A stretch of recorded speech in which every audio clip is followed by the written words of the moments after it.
Hello everyone, this is George Will speaking. This morning, two previously sealed depositions became public, and the contents have already triggered complete turmoil within the palace corridors.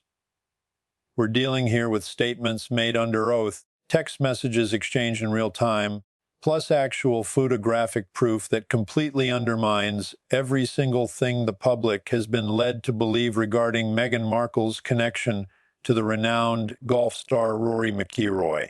Everything this material uncovers completely transforms our understanding of the Sussex union, and even more critically, it shows what Prince Harry has been deliberately left unaware of for many years now. Before I dive deeper into any of this, I really need you to take a second and subscribe immediately, because the information coming up is something you won't find laid out clearly in any other place. The traditional news outlets are steering well clear of it. They're genuinely frightened. But the truth belongs to you, and you have every right to hear it. So please go ahead and click that subscribe button so we can keep moving forward together. Right from the start, I want to state this plainly, and without any doubt, I am not in the business of throwing around reckless claims. My purpose here is simply to go through the contents of the official records. I am laying out pieces of evidence that were formally presented during legal proceedings, statements provided while under oath and subject to penalties for lying, along with papers that multiple independent sources have already verified as genuine.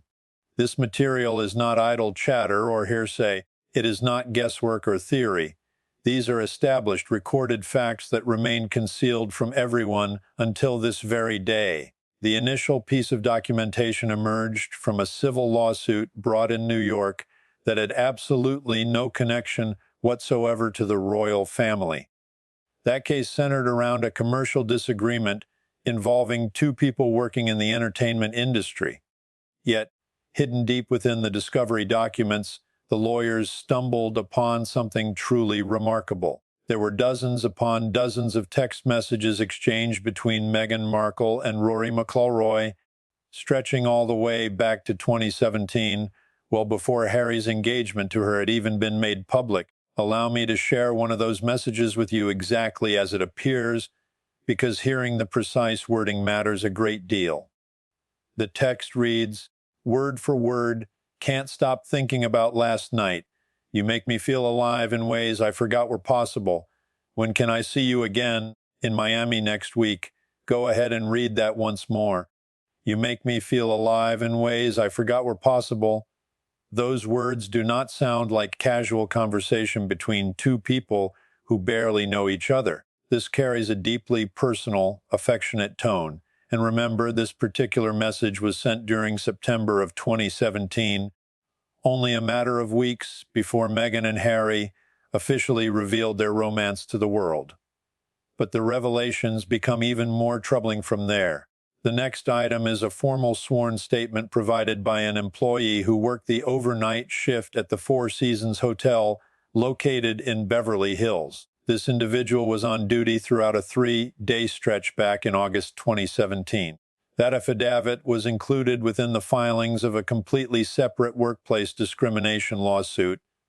In it, the employee explains how they handled the check-in process for a female guest who perfectly matched Meghan's physical appearance, accompanied by a male guest who perfectly matched Rory McIlroy's physical appearance. The pair registered using fictitious identities and corporate cover names, yet the worker immediately knew exactly who they were. Quoting directly from the sworn statement, the woman was Meghan Markle. "I am certain of this because I had seen her on television multiple times. The man with her was Rory McIlroy. I recognized him because my brother is an avid golfer. They specifically asked for a top-floor suite positioned as far away from the elevators as possible. They also insisted on having no housekeeping service whatsoever throughout their entire stay. And importantly, the two of them never once exited the room together at any point during those full 3 days. 3 entire days spent inside an upscale luxury suite, registered under fake names, with very clear directions given to maintain total privacy. This hotel worker had zero motive to fabricate any part of this account. The statement was delivered under oath in a legal matter that had no ties at all to members of royalty or well-known personalities. It only came to light completely by chance when legal teams were carefully reviewing every witness account in the unrelated matter. Now comes an aspect that virtually no one saw coming: actual flight documentation. We have managed to access both commercial airline records and private aviation logs, demonstrating that Rory McIlroy traveled from Dublin straight to Los Angeles on August 14, 2017. A calendar belonging to Meghan Markle's personal assistant, which was later entered into evidence as part of an entirely different civil dispute involving a past staff member, clearly indicates that Meghan herself was due to remain in Los Angeles during precisely that same window of time. The assistant had written the following note, unavailable August 14th through 17th. Personal time, do not disturb. Personal time, do not disturb. That covered a full 3-day period. Those were exactly the same 3 days when Rory McIlroy arrived in Los Angeles. Those were exactly the same 3 days when a credible hotel staff member placed the two of them together inside a private suite. Pause and really consider what that means. This goes far beyond mere coincidence or loose connections. This forms a clear, consistent sequence of events, and the more closely you examine it, the more solid that sequence appears. Let me guide you now toward yet another category of proof: images captured on camera. Back in March 2018, only a few short months after the formal announcement of Meghan and Harry's engagement, a London-based photography company received a subpoena related to an ongoing disagreement over copyright ownership. The firm had no choice but to surrender its complete collection of images that had never been made public. Tens of thousands of photographs in total. While going through that vast collection, the attorneys uncovered 16 specific pictures taken at an exclusive, private golf property located in Scotland. Those images date back to June 2017. They clearly depict Meghan Markle and Rory McIlroy spending time together, not attending any official public gathering, not participating in some charitable occasion. Instead, they appear at a secluded resort, dressed in relaxed everyday clothes, strolling side by side, sitting close to one another. In one shot, McIlroy has his arm wrapped comfortably around her waist. In a different one, the two of them are seated together on a bench with a view of the golf course, and Meghan's head is gently leaning against his shoulder. None of these images ever reached the public. The agency offered the explanation that they chose not to publish because, at that moment, Meghan had not yet achieved sufficient celebrity status to justify featuring the pictures. But that reasoning falls apart when you consider why the agency chose to retain possession of them for so long. It also fails to explain why the photos were never offered for sale to anyone, not even after Meghan rose to become one of the most recognized women globally. And it certainly does not account for the contents of internal company emails that surfaced during the same discovery process, in which a high-ranking editor instructed, "Do not release the Scotland photos. We've been asked to keep them private. Payment received. Payment received." Clearly, somebody provided money in exchange for ensuring those particular images stayed out of circulation. The messages do not identify the payer. The name has been blacked out, but it is obvious that an interested party wanted those pictures permanently concealed. This was not a one-time occurrence, not even twice. 16 separate photographs, every single one of them deliberately suppressed, every single one of them subject to payment, every single one of them kept out of sight.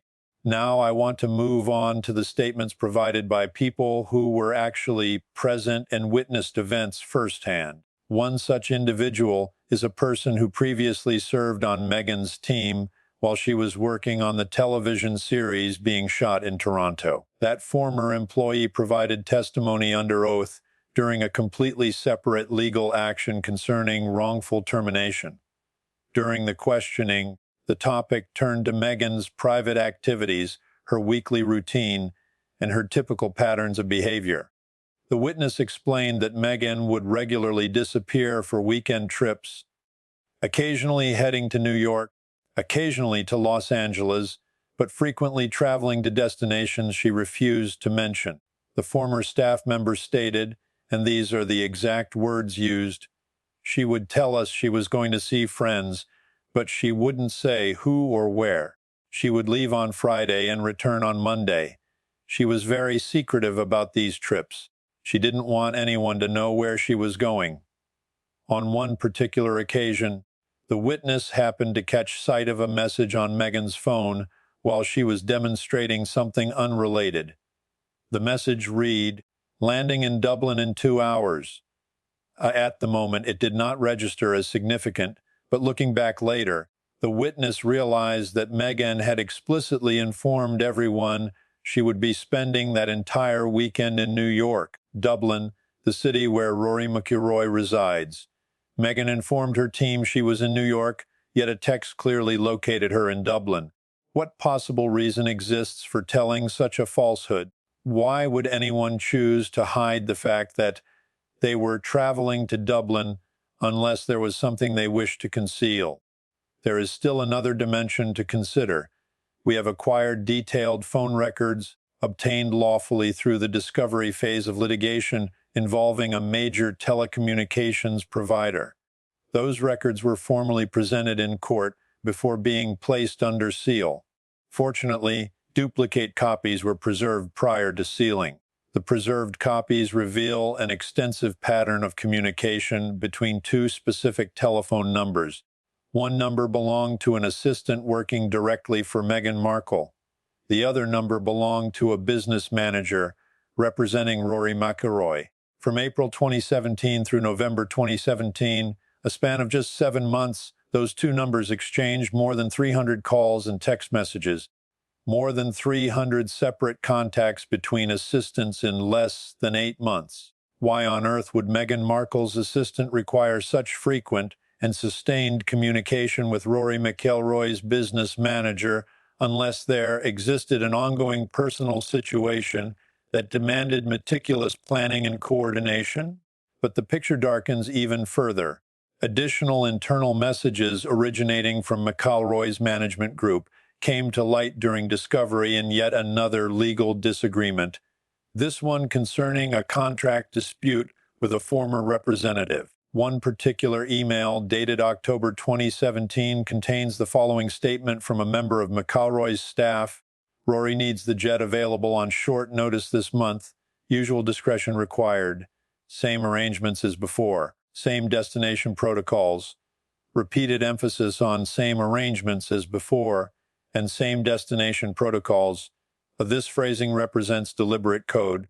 It is the vocabulary people use when they intend to keep activities completely under wraps.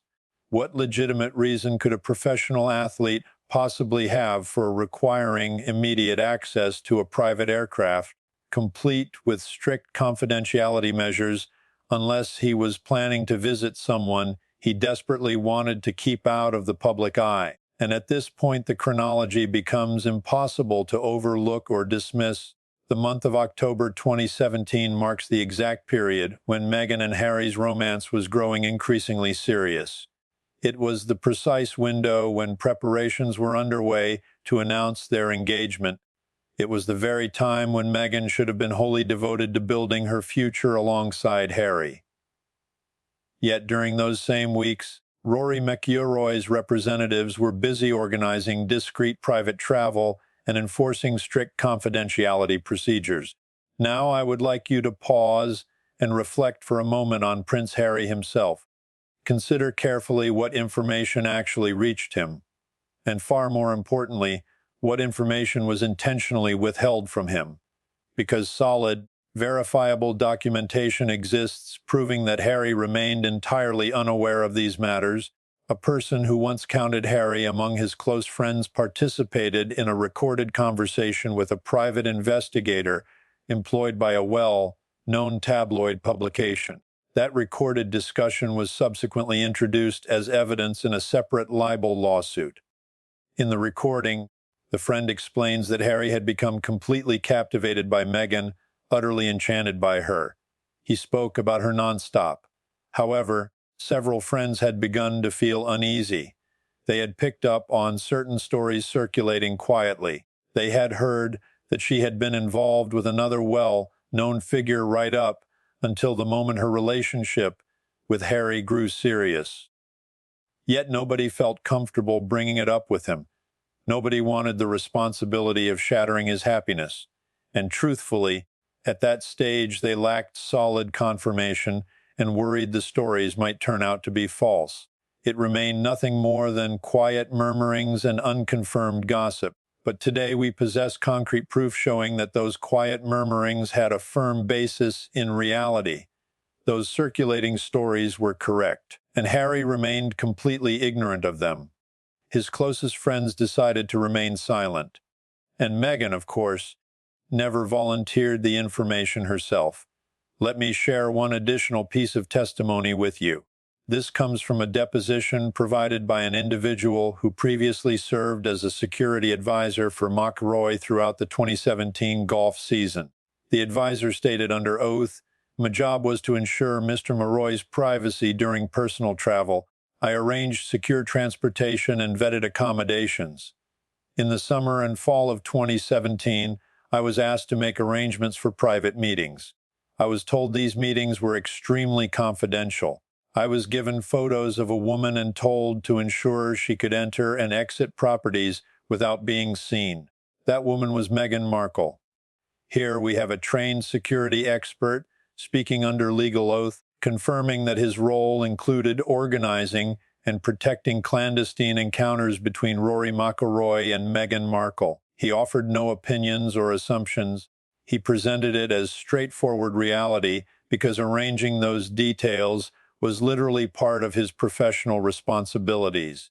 And this occurred not just once or twice, but on multiple occasions.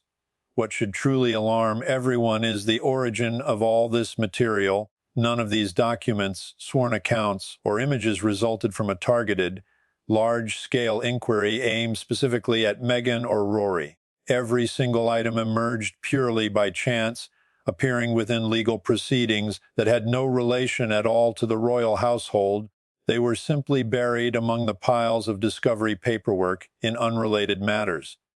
That fact alone suggests strongly that what we have seen so far likely represents only a small portion of the total evidence still in existence. If so much material can come to light unintentionally, just think about the volume of information that remains undiscovered. Now let us examine Rory McIlroy's own marital situation because the dates here are highly significant. Rory entered into marriage with Erica Stoll during April 2017, only 4 months prior to the documented hotel stay, and merely 2 months before those revealing photographs were taken in Scotland. In other words, Rory was a brand new husband throughout the period when all of these events unfolded. Then, several years afterward, in 2024, Rory initiated divorce proceedings. The official filing mentioned the usual grounds of irreconcilable differences, but one detail stands out as distinctly unusual. Court papers submitted in Florida, where the dissolution was handled, show that Erica's legal team formally requested that certain testimony be sealed concerning her husband's extramarital associations, both before and during their marriage. That motion was approved by the court. The specific testimony was placed under seal.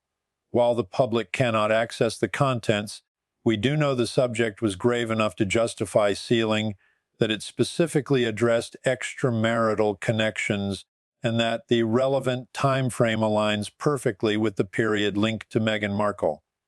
Consider that carefully. Erica Stoll's lawyers sought sealed evidence about outside relationships precisely during the window when every piece of documentation we have reviewed places Rory together with Meghan. That alignment is not accidental. Here is one more document worth noting. An in-house assessment prepared by a public relations agency that handled McIlroy's image was entered into evidence during litigation over unpaid invoices. In that assessment dated December 2017, a senior PR specialist wrote, "Client requests crisis management protocols in case of exposure regarding personal matters from summer-fall period. Recommend prepared statements and media blackout strategies. Situation involves high-profile individual outside sports world. Advise extreme caution, crisis management protocols, prepared public statements, strategies designed to enforce media silence. All of this planned in anticipation of possible exposure. Exposure of precisely what kind of personal matters? And why would a professional golfer require elaborate crisis preparation involving a prominent figure completely unrelated to the world of sports, unless that figure was Meghan Markle? She has no connection to golf. She operates outside the athletic sphere.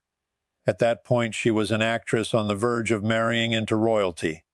Clearly, that is the person being referenced.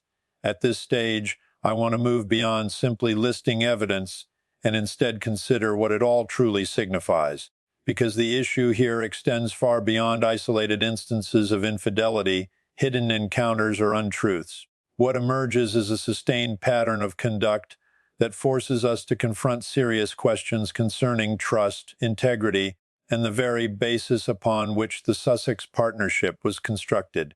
If Meghan maintained a connection with Rory McIlroy during precisely the same time frame when her relationship with Harry was just beginning to take shape, what conclusion can reasonably be drawn about her true motives?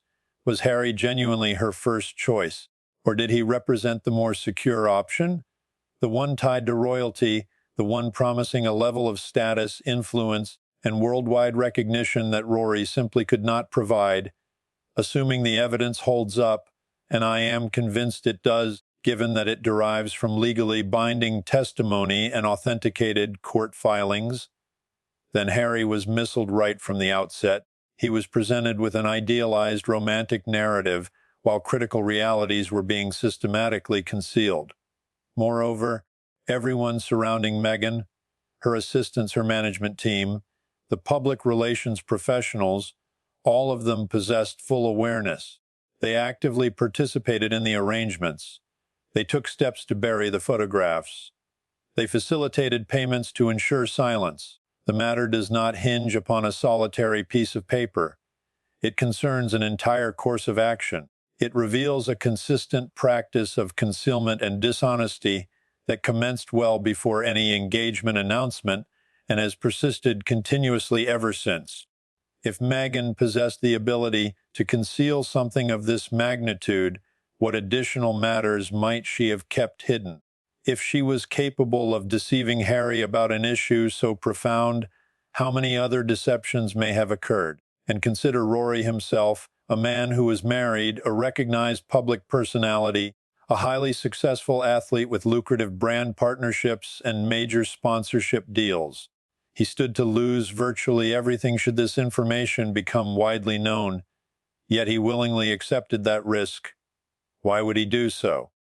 Because the connection held genuine importance to him, because it carried real emotional weight, because it involved true intimacy. People do not orchestrate covered air travel, book secluded hotel suites, and pay substantial sums to suppress visual evidence merely to protect an ordinary platonic friendship. That level of effort demands explanation. Why undertake such extreme precautions to shield a relationship unless there was something substantial to protect? Why invest money to keep photographs out of circulation? Why register under assumed identities at hotels? Why rely upon intermediaries and use deliberately vague terminology to coordinate? Relationships that are purely innocent simply do not necessitate that degree of protection and secrecy. Finally, we must ask ourselves what Prince Harry understands at this present moment. Has this body of evidence been shown to him? Have his legal advisors reviewed the material with him in detail? Or does he continue to remain unaware, still accepting the account that Meghan has provided over the years? If he has not yet been informed, then he absolutely deserves to be told. And if he has already been made aware, then we must wonder why he has chosen to say nothing. Is it a matter of personal pride? Is it anxiety about public embarrassment?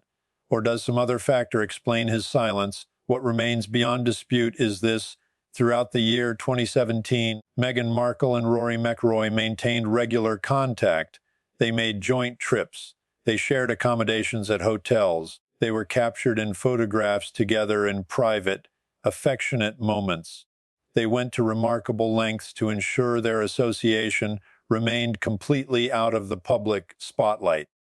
All of this took place at the very time when Meghan was developing her bond with Harry, when Rory was in the early months of his marriage, and when the broader public was being presented with an entirely different version of events. This account rests not on conjecture or hearsay. It rests not on unsubstantiated stories. It rests upon concrete, documented facts backed up by sworn testimony, by photographic images, by preserved text messages, by internal emails, by verified flight itineraries, and by detailed telephone communication logs. Every element exists. Every element has been concealed until the present day. The next step belongs to Harry. He can choose to overlook the available evidence. He can continue embracing the story he has been told, or he can insist upon learning the full reality. He can pose the difficult, uncomfortable questions. He can directly address those individuals who have been untruthful with him, because there can be no doubt whatsoever falsehoods were spoken, vital information was deliberately withheld, and the one person who most deserved honesty, Prince Harry, was intentionally kept ignorant of the truth. Officials within the palace will offer no comment whatsoever.